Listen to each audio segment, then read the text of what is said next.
our version of Kong is a lonelier, older character.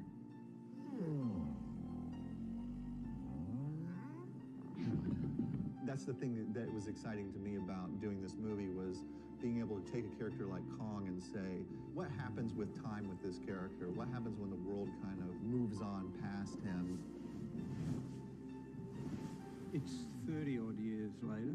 Adam wanted to introduce a bigger, older Kong, someone who was sort of street-worn.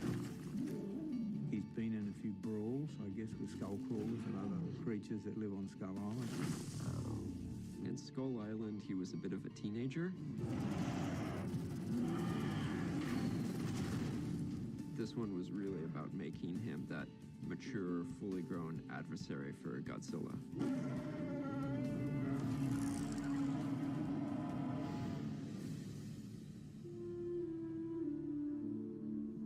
Classically is always a character who's kind of a romantic type. He always falls in love with the pretty blonde. And in this case, it kind of felt more like what Kong needed wasn't a love interest. He needed sort of a family. And so that's kind of where Gia comes in, is that, you know, Kong's a lonely character, Gia's a lonely character, and they really find each other. There's a real kinship between Gia and Kong that we begin to discover over the course of the film.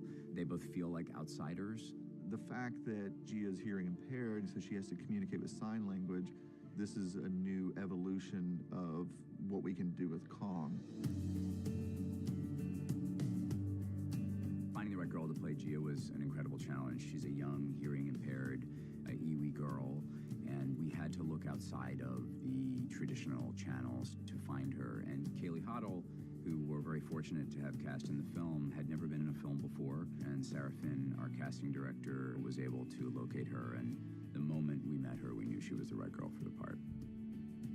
Kaylee, who's a newcomer, you know, she's a deaf actress, and she's probably the most professional actor I've ever worked with in a weird way. It's really bizarre.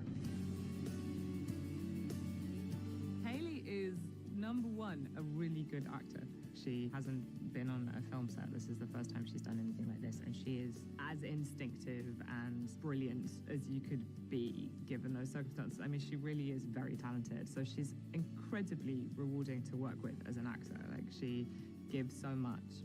As I've got to know her better, I've realized that she's extremely funny and playful, and she's just a great kid to be around. And so I feel proud to say we have become friends. This is a battle that hasn't been waged since 1962, so it's got to be the most epic battle of all time. Two of these classic monsters are going head to head. That's really so exciting. This has to be the definitive answer to the question, who wins, Godzilla or Kong?